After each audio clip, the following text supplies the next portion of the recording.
आम्ही आधी लोकांना सांगतो तुम्ही खायच्या नादाला लागू नका। आग दूर सगळं संकटच आहे। तर आज मी कोल्हापुरातली सुप्रसिद्ध भेळ ट्राय करणार आहे, राजकमल भेळ। ही आता मी घेतलोय बेवडा भेळ। यामध्ये खारी डाळ, शेंगदाणे, शेव चिवडा भरपूर असते। विचारलं ते रासने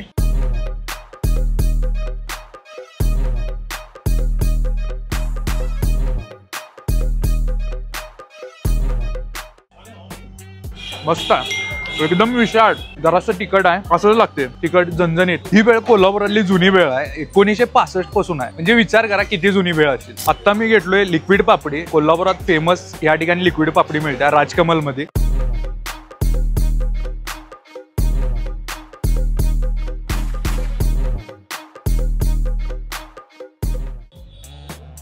वांड विषय यामध्ये शेंगा, पापडी, कांदा असते, क्वालिटी लागते। कधी जर कोल्हापूरमध्ये आला तर ही राजकमल स्पेशल भेळ खाऊन बघा। खरंच अशी भेळ मी आजपर्यंत खाल्लो नाही। नाद करते काय याला लागते। युवराज भेळ म्हणजे काय, फक्त तिखट भेळ। सगळं मटेरियल रेग्युलर भेळच येते, तर तिखट 3 चमचे आणि खरडा 3 चमचे असतोय। आम्ही आधी लोकांना सांगतो तुम्ही खायच्या नादाला लागू नका। मला आता त्यांनी युवराज भेळ दिल्यात, ही सगळ्यात तिखट भेळ असते। टेस्ट करून बघा, फक्त टेस्ट साठी घेतलाय मी, जराशीच खातो यातले।